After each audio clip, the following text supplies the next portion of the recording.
बिल्लाहि मिनश्शैतानिर्रजीम बिस्मिल्लाहिर्रहमानिर्रहीम ला जुनाहा अलैकुम इन तल्लक़्तुमुन्निसाअ मा लम तमस्सूहुन्न अव तफ़रिदू लहुन्न फ़रीज़ा व मत्तिऊहुन्न अलल मूसि'i क़दरुहु व अलल मुक़्तिरि क़दरुहु मताअन बिल मारूफ़ि हक़्क़न अलल मुहसिनीन व इन तल्लक़्तुमूहुन्न मिन क़ब्लि अन तमस्सूहुन्न व क़द फ़रज़्तुम लहुन्न फ़रीज़तन फ़निस्फ़ु मा फ़रज़्तुम इल्ला अन यअफ़ून औ याफ़ू अल्लज़ी बियदिही उक़दतुन निकाह व अन तअफ़ू अक़रबु लित्तक़वा व ला तंसउल फ़ज़्ल बैनकुम इन्नल्लाह बिमा तअमलून बसीर। और तुम्हारे ऊपर कोई हरज नहीं है अगर तुम अपनी बीवी से सोहबत करने से पहले और महर मुतय्यन करने से पहले अगर तुमने तलाक़ दे दिया तो कोई हरज नहीं है। वमत्तिऊहुन्न अलल मूसि'i क़दरुहु और उन्हें मुता दे दो अलल मूसि'i क़दरुहु व अलल मुक़्तिरि क़दरुहु, अमीर पर उसकी हैसियत के मुताबिक और गरीब पर उसकी हैसियत के मुताबिक ये लाजिम है। मताअम बिल मारूफ़ मुरव्वजा तरीक़े से मुता है, ये मुहसिनीन पर लाजिम है। अगर तुम उन औरतों को तलाक़ दो उससे पहले कि तुमने अभी उन्हें मस नहीं किया, छुआ नहीं, सोहबत नहीं किया और तुमने महर मुतय्यन किया तो आधा महर की हक़दार होगी, मगर ये कि वो औरतें इसको माफ़ कर दे या वो शख्स माफ़ कर दे जिसके इख्तियार में निकाह की गिरह है। और माफ़ करना ये तक़वे के ज़्यादा करीब है। और अपने दरमियान में फ़ज़ल को न भूलो, बेशक अल्लाह ताला तुम्हारे आमाल को देख रहे हैं। नाज़रीन, मुतल्लक़ा जो औरतें होती हैं उनके महर के एतबार से 4 सूरतें अल्लाह ने यहाँ बयान फरमाया है। 4 सूरतें हमारा आप याद रखें कि जिस औरत को तलाक़ हो रही है उसके महर की 4 हैसियतें हैं, 4 शक्लें हैं। सबसे पहली शक्ल तो ये है कि शौहर औरत का महर मुतय्यन था, महर मुतय्यन है और मियाँ बीवी के दरमियान में सोहबत भी हुई है, फिर तलाक़ हुई है। इस शक्ल के अंदर पूरा का पूरा महर की वो हक़दार होगी। महर मुतय्यन है, सोहबत भी हुई, फिर तलाक़ हुई, पूरा का पूरा महर की वो हक़दार होगी।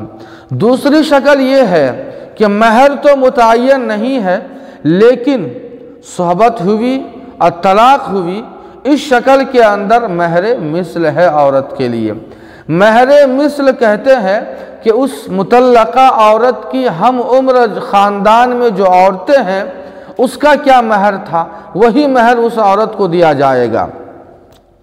और तीसरी शक्ल ये है कि महर तो मुतय्यन है लेकिन अभी खलवत और सोहबत नहीं हुई कि उससे पहले तलाक़ हो गई। इस शक्ल के अंदर अल्लाह ने फरमाया फ़निस्फ़ु मा फ़रज़्तुम, कि आधा उसे महर मिलेगा, आधा नहीं मिलेगा। और आखिरी और चौथी शक्ल ये है कि न महर मुतय्यन है न मियाँ बीवी के दरमियान सोहबत हुई है कि उससे पहले तलाक़ हो गई। इस औरत के लिए अल्लाह ताला ने फरमाया कि वमत्तिऊहुन्न, उसके लिए मुता और रुख़सताना ये लाजिम और ज़रूरी है। मुता और रुख़सताना ये आखिरी और चौथी शक्ल के लिए है कि न महर मुतय्यन है न सोहबत हुई और उससे पहले तलाक़ हो गई। उस औरत को, उस मुतल्लक़ा औरत को मुता और रुख़सताना देना लाजिम और ज़रूरी है। अब पहली की जो 3 शक्लें औरतें थी मुतल्लक़ा, उन्हें मुता ये मुस्तहब है। अब मुता कितना देना, किस तरह देना है, अल्लाह ने फरमाया अलल मूसि'i क़दरुहु व अलल मुक़्तिरि क़दरुहु, यानी शौहर अपनी हैसियत के मुताबिक वो मुता देगा। शौहर अमीर है तो उसे अच्छे से अच्छे रुख़सताना और गिफ्ट और हदिया देकर घर से रवाना करे। अगर गरीब है तो कम अज़ कम जो है अपनी गुर्बत के हिसाब से जो बन सके उसे दे। लेकिन मुता का सबसे अदना दर्जा ये है कि औरत जिस एतबार की वो कपड़ा पहनती है, औरत जिस एतबार की, जिस तरह की, जिस हैसियत का वो कपड़ा पहनती है, उस एतबार का एक जोड़ा कम अज़ कम उसे औरत को दे दे और रुख्सत कर दे। अल्लाह ने यहाँ एक बात यह बयान फरमाई कि औरत महर ये औरत का हक़ है, लिहाजा औरत अगर महर माफ़ कर दे तो महर माफ़ हो जाएगा। लेकिन याद रखें, हमारे और आपके समाज में जब औरत मरने लगती है तो उस वक्त औरतें उसे ज़बरदस्ती महर माफ़ करवाती है। याद रखें, उस वक्त महर माफ़ नहीं होता है, इस बात को हम और आप याद रखें। लिहाजा उस औरत का महर बाकी है, जो मरहुमा है उसका महर ये तरका बन जाएगा और उस हिसाब से तकसीम होगा। ये तो औरत का हक़ है, औरत अगर चाहे तो माफ़ कर दे, लेकिन जिसके हाथ में निकाह की गिरह है वो अगर महर माफ़ करना चाहे तो माफ़ कर सकता है। इसका मतलब क्या है? मतलब ये है कि जाहिर बात है कि जब जिस औरत का महर मुतय्यन था और सोहबत नहीं हुई थी, जो तीसरी शक्ल थी, उस सूरत के अंदर वो आधे महर की वो हकदार होती है। आधा महर शौहर देगा, आधा नहीं देगा, जबकि मुतय्यन पूरा हुआ था।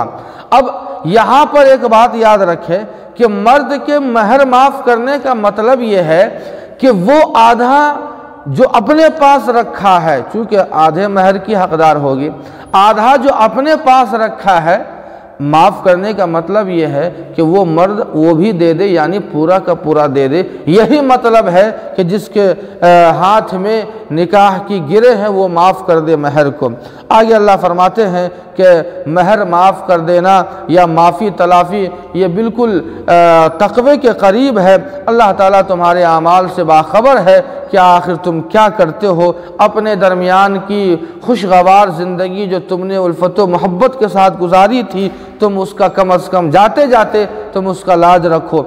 लेकिन खुलासा कलाम इन आयात का मकसद अल्लाह का ये है कि औरत को जिससे हम तलाक दे रहे हैं, जाते जाते कम अज़ कम उससे खुश कर जाए, उससे बेहतर बेहतर तरीक़े से रुख़सताना और मुता देकर जाए, ताकि वो हमेशा खुश रहे।